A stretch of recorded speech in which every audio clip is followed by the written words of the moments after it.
चलिए दोस्तों, आज इस वीडियो में हम बात कर लेते हैं एनालॉजी के बारे में। रीजनिंग में पूछे जाने वाले जो क्वेश्चंस हैं, बेसिकली इस प्रकार के क्वेश्चंस भी आप देखने को मिलते हैं एनालॉजी के।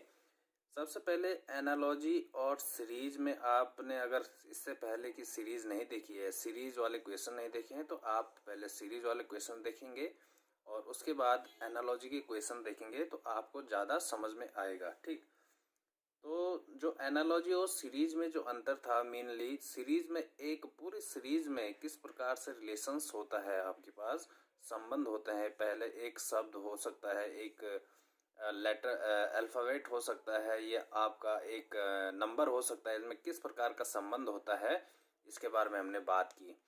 जबकि जो एनालॉजी होता है, एनालॉजी में या तो एक शब्द का दूसरे शब्द से संबंध, दो शब्दों के बीच का संबंध, और यह तो हो सकता है दो नंबरों के बीच का संबंध, यह हो सकता है दो अल्फ़ाबेट के बीच का संबंध। इस तीन प्रकार के क्वेश्चंस आपको एनालॉजी में दिखेंगे।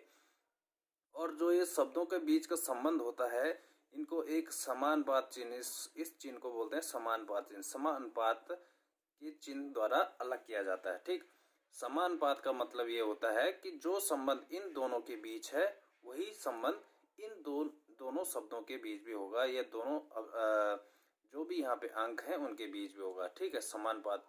समानुपात से पहले वाला जो अनुपात होता है, इनका अनुपात बराबर होगा, और समानुपात के बाद वाले जो अंक होंगे, ये शब्द होंगे, इनका अनुपात बराबर होगा, या इनका संबंध बराबर होगा। ये आपको जान लेना है। ठीक, सीरीज में क्या हो रहा था कि जैसे कोई सीरीज चल रही है, आपकी सीरीज, आपकी जैसे कोई भी सीरीज है वो चल रही थी, तो वो इसमें एक ही संबंध था। ठीक, एनालॉजी के क्वेश्चन होंगे तो उनमें ये समानुपात वाला चिन्ह जरूर आपको देखने को मिलेगा। ठीक, तो चलिए कुछ क्वेश्चन ले लेते हैं और टाइप करके कुछ आपका बेसिक टू एडवांस लेवल तक ले जाते हैं आपकी एनालॉजी को। क्वेश्चन सबसे पहले अब हिंदी शब्दों से लेके कुछ एनालॉजी बनाते हैं, उनसे रिलेटेड कुछ क्वेश्चन कर लेते हैं। जैसे पहला क्वेश्चन आपके पास, लकड़ी का संबंध जिस प्रकार मेज से है, उसी प्रकार आपने बताना है कि किसका संबंध आपका चाकू से होगा, चाकू।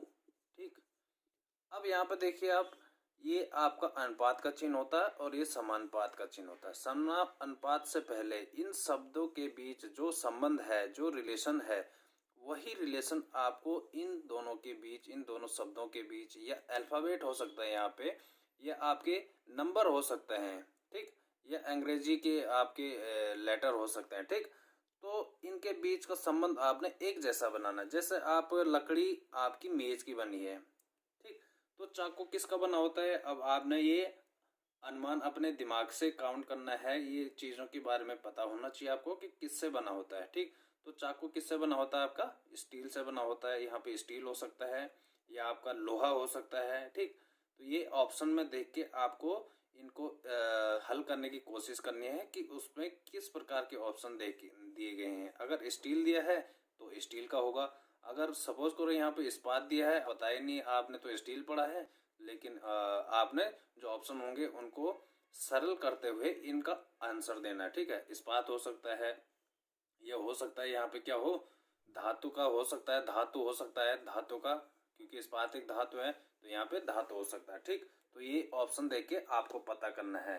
ठीक है, संबंध जरूरी नहीं है कि एक ही प्रकार से संबंधित हो, ये ऑप्शन में देख के आपको पता करना है कि राइट जो आंसर होगा, राइट जो संबंध इनके बीच होगा, वो कौन सा होगा। ठीक, एक ही प्रकार से संबंध नहीं हो सकता, किन्हीं भी दो शब्दों के बीच हो सकता है एक से ज्यादा प्रकार के संबंध इनमें हो सकते हैं, लेकिन जो ऑप्शन होगा, ऑप्शन में देख के आपने राइट आंसर यहाँ पर चूज करना है। ठीक, तो चलिए एक और क्वेश्चन ले लेते हैं, टाइप 1 टाइप का क्वेश्चन है हमारे पास कि जिस प्रकार ज्वालामुखी का संबंध लावा से है, उसी प्रकार आपने बताना है कि अग्नि का संबंध किससे होगा। ठीक है, अग्नि का संबंध किससे होगा। अब इनके लिए आपको ऑप्शन भी के बारे में जानकारी होना भी जरूरी है। पहला ऑप्शन है इसमें ताप, दूसरा आपके पास प्रकाश, तीसरा आपके पास सी भस्म मतलब राख। ठीक, और ऑप्शन डी है आपके पास धुआं। देखो आप, ज्वालामुखी से क्या निकलता है? लावा निकलता है। मतलब ये निकलने के आधार पे कर रखे ना, ज्वालामुखी में लावा निकलता है तो अग्नि में क्या निकलता है?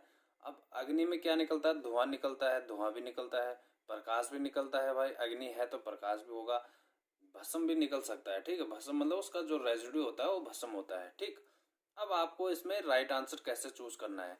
यहाँ से ज्वालामुखी जब फटता है तो लावा बाहर को निकलता है। ठीक है, बाहर निकलता है, लावा की लपटें निकलती हैं। तो उसी प्रकार जब अग्नि निकलेगी, अग्नि से क्या होता है कि धुआं निकलता है, अग्नि से धुआं निकलता है, धुआं। ठीक, धुआं निकलता है।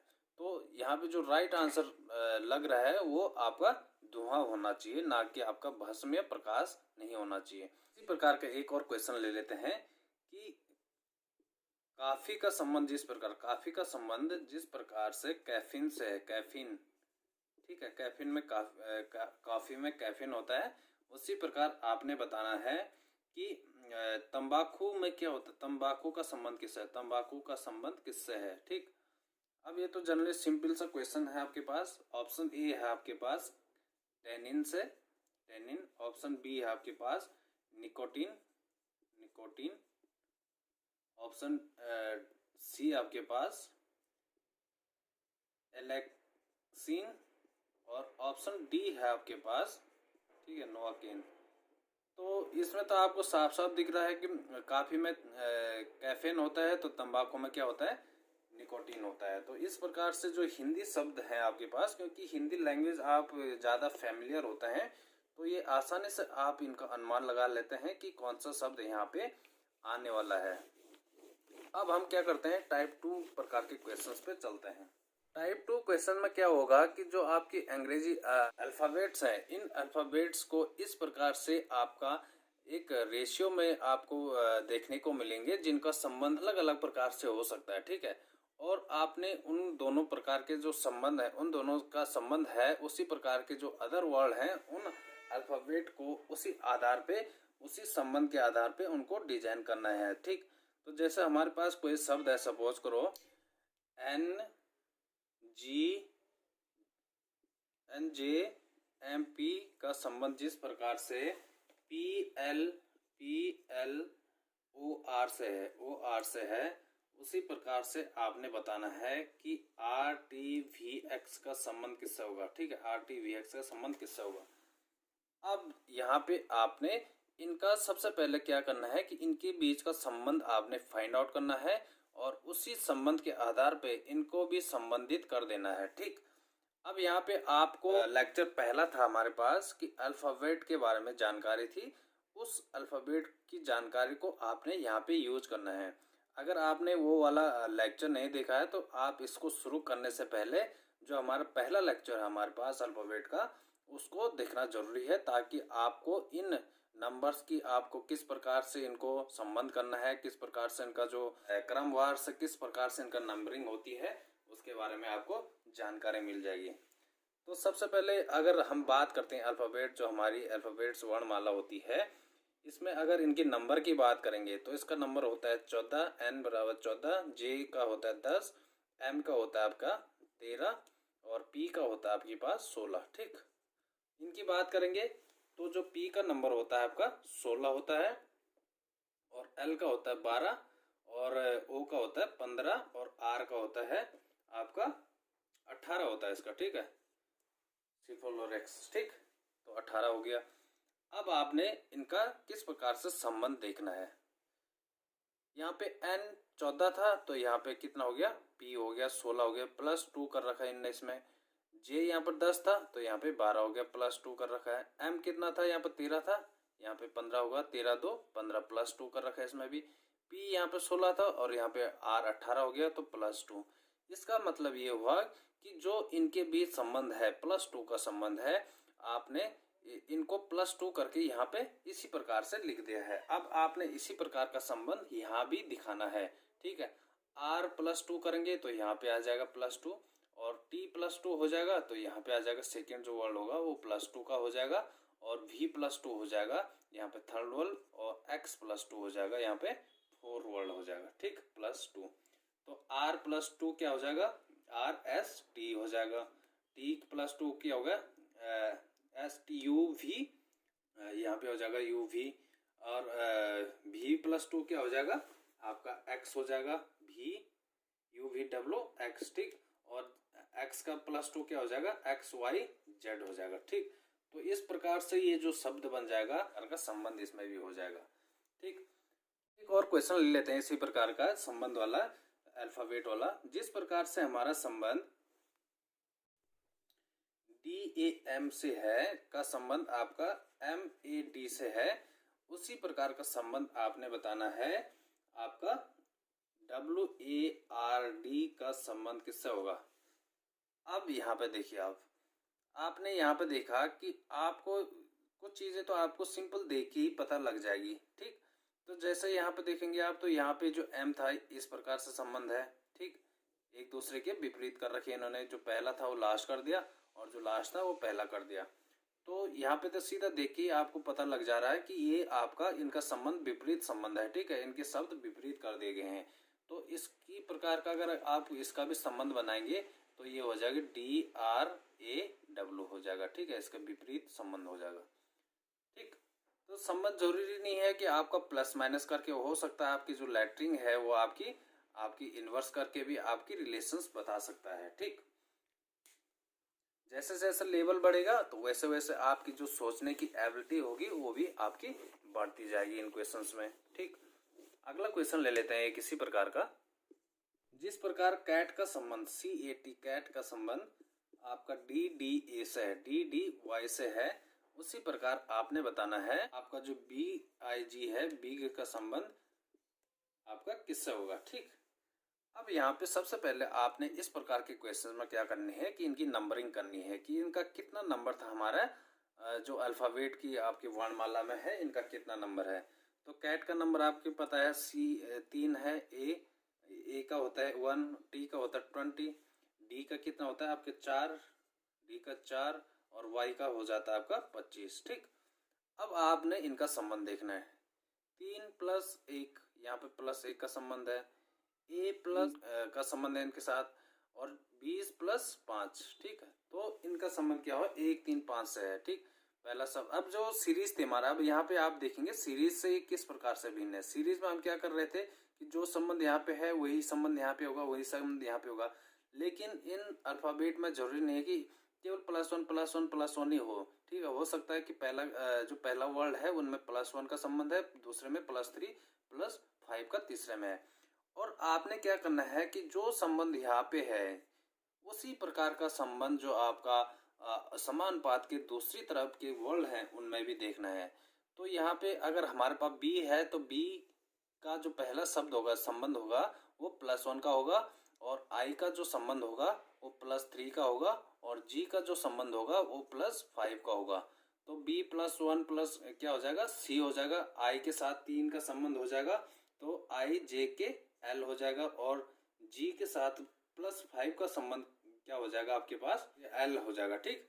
तो इस प्रकार से जो ये संबंध बन जाएगा ये आपका इसी प्रकार का संबंध है जो कि समानुपात के दूसरी तरफ का है, ठीक। तो ये आपको याद रखना है कि हमेशा +1 + 1 सब में एक ही प्रकार का संबंध नहीं होगा, हर अल्फाबेट में हो सकता है कि अलग अलग प्रकार के संबंध भी होंगे। एक और क्वेश्चन ले लेते हैं इसी प्रकार का। जिस प्रकार CG का संबंध आपका HL से है, उसी प्रकार आपने बताना है कि MQ का संबंध किससे है, ठीक है।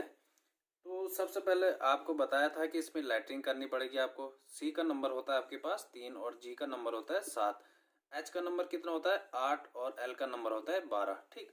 अब आप यहाँ पे देखोगे तो जो पहला शब्द है आपके पास, पहला अल्फाबेट है, इनके बीच का जो अंतर है वो +5 का है, ठीक। और इसी प्रकार से जो ये वाला दूसरी वाला जो लेटर है आपके अल्फाबेट है, इनमें भी 7, 5, 12 का अंतर है। उसी प्रकार से जब आपने इनको परिभाषित कर दिया कि इनका संबंध इस प्रकार से है, तो उसके बाद का जो संबंध होगा वो भी इसी प्रकार का होगा, ठीक। तो +5 यहाँ पे भी हो जाएगा और +5 यहाँ पे भी हो जाएगा। तो +5 M +5 बराबर क्या हो जाएगा R, और Q +5 बराबर क्या हो जाएगा V हो जाएगा, ठीक।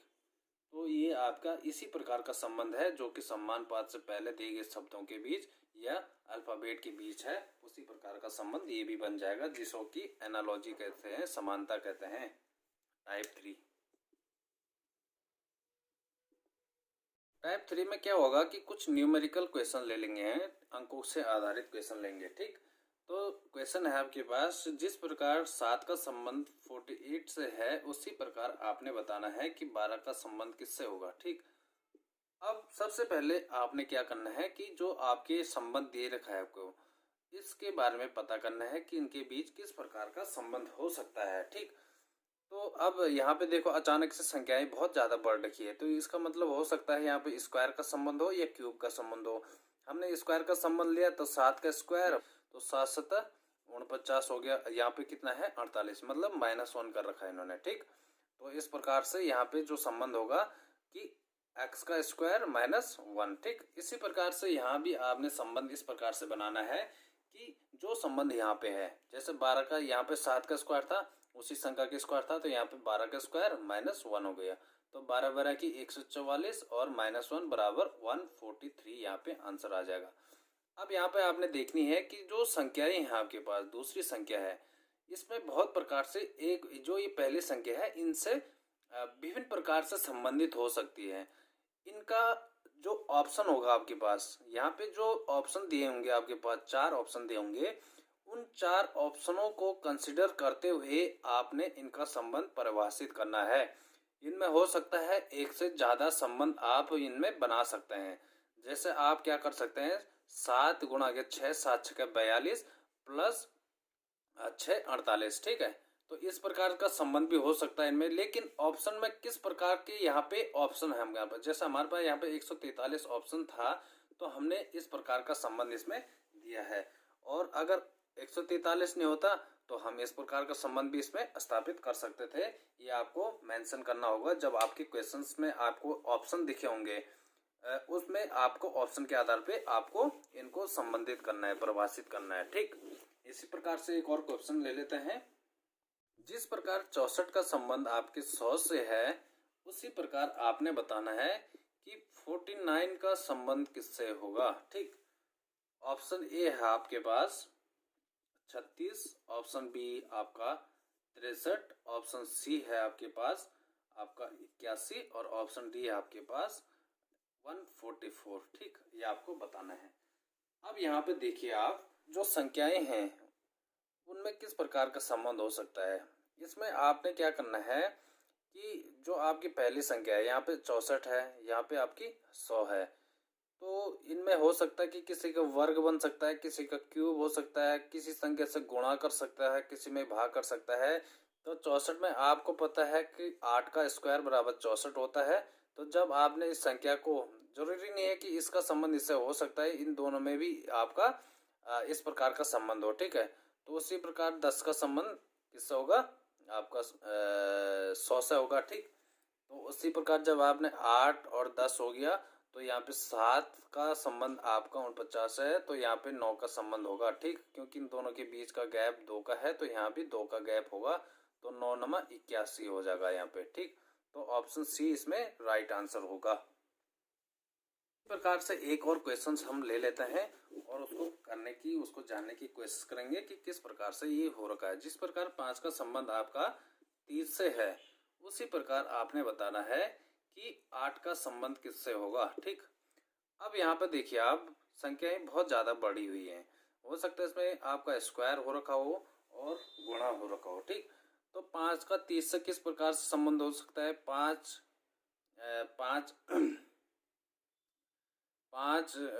का 30 हो सकता है। ठीक है, 5 × 6 हो सकता है, 5 का 30।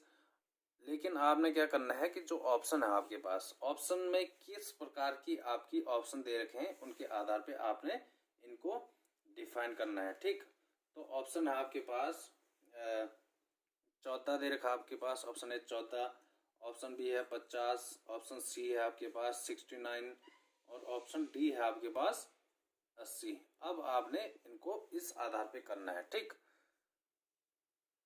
अब देखिए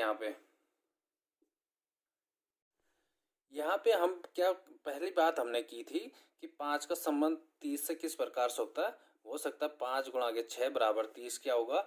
लेकिन अगर जब हम इसका भी 6 करते हैं, 8 6 के 48 होता है, तो इस प्रकार का यहाँ पे कोई भी ऑप्शन आपको देखने को नहीं मिलता है।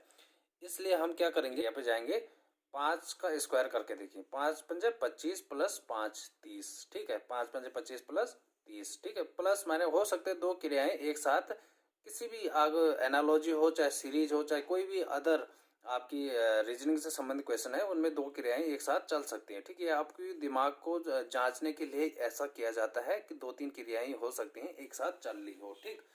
तो 5 पंजे 25 प्लस 5 30 हो गया।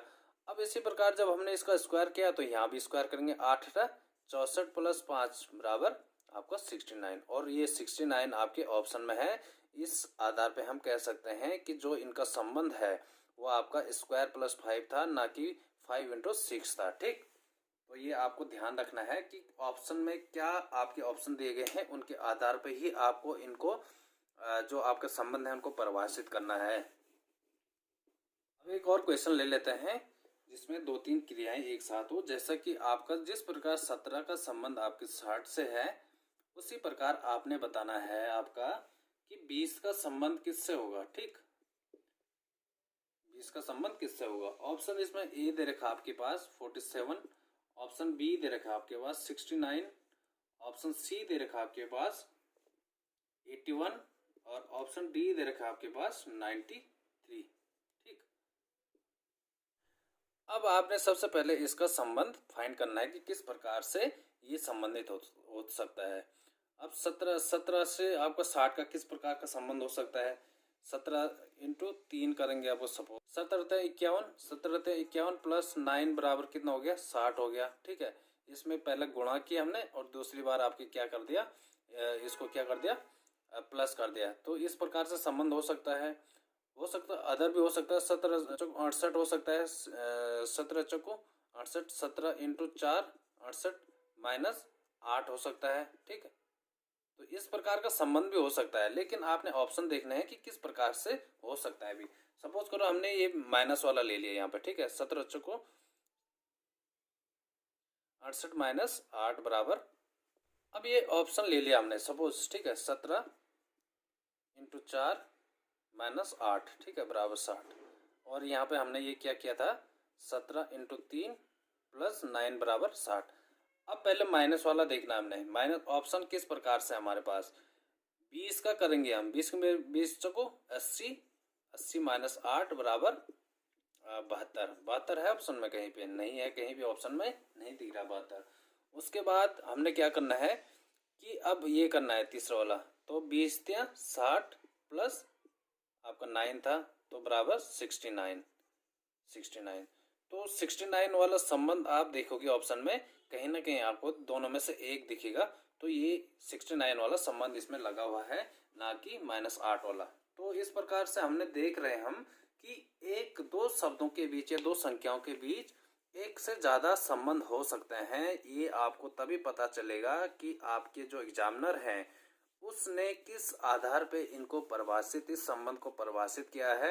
अब कई बार लोग क्या बोल देते हैं कि ये संबंध ये तो गलत हो गया, लेकिन ये गलत आंसर गलत नहीं है। आपने ऑप्शन देखना है और ऑप्शन देखने के बाद आपको इनके संबंध को फाइंड आउट करना है। कई बार क्या होता है कि जो एग्जामिनर है वो दोनों ऑप्शन दे देता है, तो वो जो इस प्रकार के क्वेश्चन होते हैं वो आपके डिस्प्यूटेड होते हैं, ठीक है, उनमें दोनों आंसर सही हो सकते हैं। जो आपका आयोग का निर्णय होता है, जो फाइनल निर्णय देता है, लेकिन उनमें दोनों आंसर सही हो सकते हैं, ठीक। एक और क्वेश्चन कर लेते हैं। जिस प्रकार 7 का संबंध आपका 50 से है, उसी प्रकार आपने बताना है कि 17 का संबंध किससे होगा, 17 का संबंध किससे होगा, ठीक है। 17 का संबंध आपने बताना है। 288 ऑप्शन ए, ऑप्शन बी है आपके पास 320, ऑप्शन सी है आपके पास 290, और ऑप्शन डी है आपके पास 324, ठीक। अब देखिए यहाँ पे 7 का संबंध 50 से किस प्रकार से हो सकता है। हो सकता है 7 का स्क्वायर हो प्लस 1 हो, 7 7 50 से 50 हो, या आपका हो सकता है 7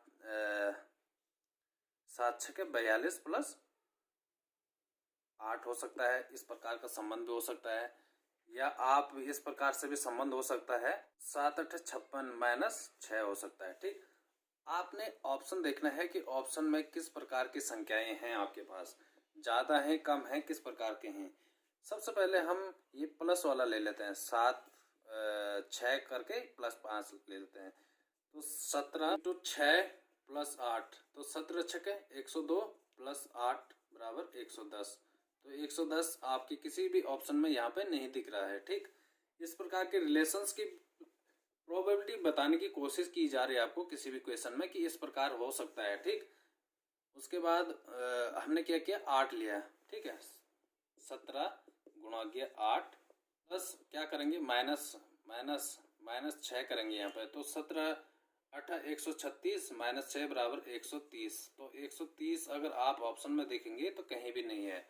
अब आपका जो तीसरे वाला जो ऑप्शन था उस पर हम जाएंगे। ठीक है, तीसरा वाला ऑप्शन था हमारे पास, 17 का स्क्वायर करेंगे प्लस 1 जोड़ देंगे इसमें। ठीक है, तो 17 का स्क्वायर हो जाएगा आपका 290 प्लस 1, तो ये आंसर आपका हो गया 290, और जो कि आपका ऑप्शन में है 290। ठीक, तो इस प्रकार से ये विभिन्न प्रकार से एक दूसरे संबंध हो सकते हैं, आपको ऑप्शन देखना जरूरी है इन क्वेश्चंस में। ठीक,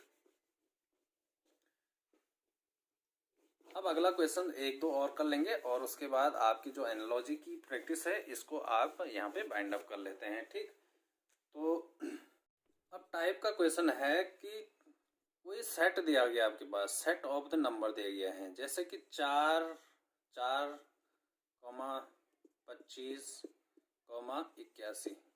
अब जब इस प्रकार के क्वेश्चन आते हैं, सेट वाले क्वेश्चन आते हैं, तो बच्चे डर जाते हैं इसमें। ठीक है, सेट वाले क्वेश्चन कि ये है क्या एक्चुअल में, ये आपकी एक प्रकार की, ये भी आपकी एनालॉजी के क्वेश्चन ही होते हैं। ठीक है, टाइप के, तो इनमें भी एक सेट दिया है और इसी से रिलेटेड जिस प्रकार से इस सेट में संख्याओं का आपका रिलेशन है, उसी प्रकार से आपने एक और सेट आपको फाइंड आउट करना पड़ता है 4 ऑप्शन में से, जो कि इसी प्रकार से संबंधित है। जैसे कि आपका ऑप्शन है 4 36 79 ऑप्शन ए, ऑप्शन बी है आपके पास 9 48 और 81, सी ऑप्शन आपके पास 16 64 एंड 100। ठीक, और डी ऑप्शन आपके पास, डी जो सेट है आपके पास 9 48 और 49 और 143। ठीक, तो ये 4 आपके पास सेट हैं और इन सेट में से ऐसा सेट आपको चूज करना है जो कि इसी प्रकार से संबंधित है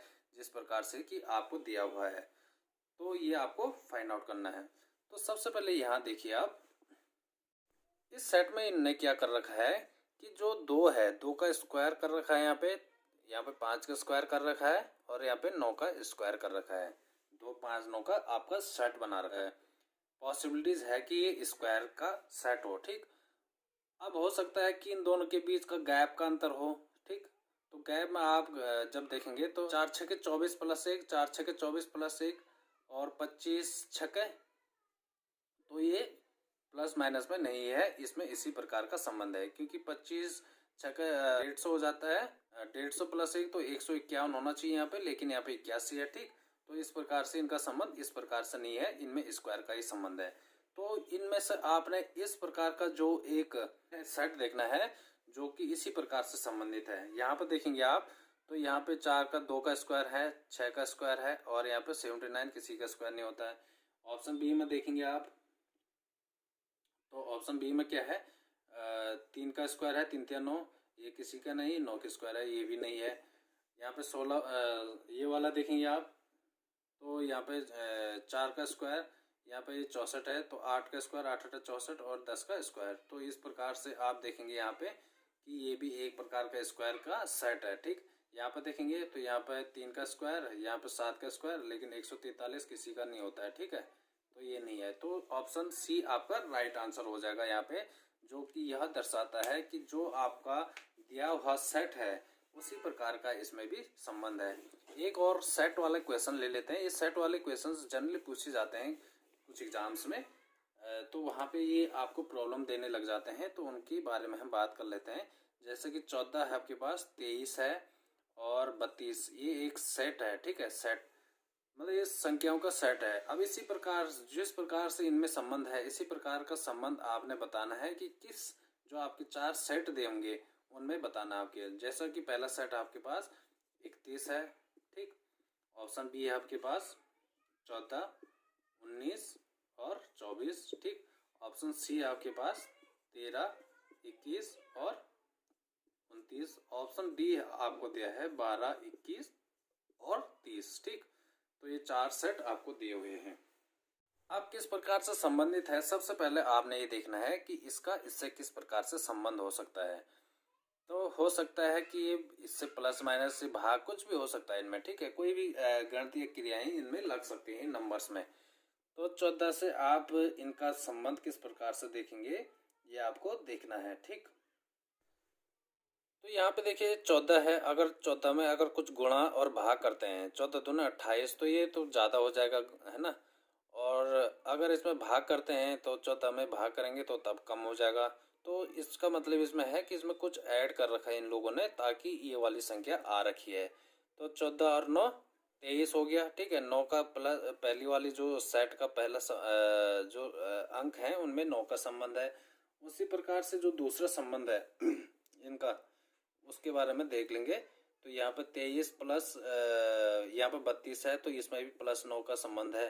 तो इसका मतलब ये हुआ कि जो आपके सेट की संख्याएं हैं उनमें एक दूसरे में 9 का संबंध है, प्लस 9 का, ठीक। अब यहाँ भी देखना है आपकी कि प्लस 9 किस में आ रहा है। 15, 10, 25, तो 9, 23, 24 हो जाएगा, इसमें तो नहीं है, ठीक। 12, 10, 22 और 21, तो यहाँ पे प्लस 9 और 21 9 30 प्लस 9, तो ये वाला ऑप्शन इसका सही हो जाएगा। इनमें से और कोई भी आंसर सही नहीं है, ठीक। तो इस प्रकार से आपने देखना है कि किस प्रकार से संबंध है, ठीक। एक और क्वेश्चन का ले लेते हैं, इसी सेट से रिलेटेड क्वेश्चन है हमारे पास। 10, 12 और 15 का जो एक सेट है और जिस प्रकार से इनका संबंध है उसी प्रकार से आपने बताना है कि किस सेट में आपका संबंध है। ऑप्शन ए है 21, 23, 27, ऑप्शन ए। ऑप्शन बी है आपके पास 30, 32 और 36। ऑप्शन सी है हमारे पास 60, 62 और 66। और ऑप्शन डी है हमारे पास 68, 70 और 73, ठीक। आपने इस जो चार सेट दिए हैं इन सेट में जिस प्रकार का जो सेट आपका क्वेश्चन में दिया गया है इसी प्रकार का रिलेशन बताना है, ठीक। तो यहाँ पे देखिए आप अगर इस सेट की बात करेंगे तो 10 प्लस 2 बराबर 12, 12 प्लस 2 बराबर 12 प्लस 3 बराबर 15। तो इसमें जो प्रारंभिक आपको रिलेशन दिख रहा है +2 और +3 की संख्याओं का जो पहला शब्द है उसका दूसरे के साथ और दूसरे का तीसरे जो सेट में दिए गए हैं उनका संबंध इस प्रकार से दिख रहा है, ठीक। अब यहाँ पे देखिए आप 21 प्लस 2 23, 23 प्लस 3 आपका 26 होना चाहिए, लेकिन यहाँ पे 27 है, इसका मतलब ये वाला तो आपका नहीं है। 30 प्लस 2 32, 32 प्लस आपका कितना हो गया ये 4, इसमें 4 का संबंध है, हमें चाहिए 3 का संबंध, ये भी नहीं है। उसी प्रकार इसमें देखेंगे तो 60 प्लस 2 62, 62 प्लस 4, तो इनमें जो और सेट है इनमें इसमें भी 4 का संबंध है, इसमें भी 4 का संबंध है और इसमें भी 4 का संबंध है। लेकिन अब ये डी वाला देखेंगे तो +2 और +3 का संबंध है। तो इसका मतलब जो आंसर डी है आपके पास उसमें उस सेट में जो संख्याओं में जो संबंध है वही आपका जो क्वेश्चंस दिया गया है उसमें भी उसी प्रकार का संबंध है और यही आपको फाइंड आउट करना था, ठीक। तो इस प्रकार से जो एनालॉजी के क्वेश्चंस हैं इनमें आपको जो संबंध है आपके समानुपात से पहले कि जो संबंध, समानुपात का मतलब ये हुआ कि जो ये अनुपात है ये अनुपात है इसी प्रकार का अनुपात यहाँ भी बन रहा है, ठीक है। तो ये आपको इस प्रकार से इनकी प्रैक्टिस करनी है, ठीक। तो आपको लगातार इनकी प्रैक्टिस करते रहनी है और इससे पहले कि अगर आपने कक्षाएं देखी नहीं है अभी तक तो उनको भी देखना है, ताकि जो आपकी इससे पहले की जो कक्षाएं हैं उनमें दिए गए जो कॉन्सेप्ट हैं वो आपको याद रहें और आप आगे की, क्योंकि जो रीजनिंग के क्वेश्चन होते हैं एक दूसरे से जुड़े हुए होते हैं, ठीक। और आप सब्सक्राइब ज़रूर करें हमारे यूट्यूब चैनल को, ताकि जो भी नोटिफिकेशंस आए रिलेटेड तो आपको उसका नोटिफिकेशन ज़रूर पहुँचे और इसी प्रकार से वीडियोज़ आपको मिलते रहें। धन्यवाद।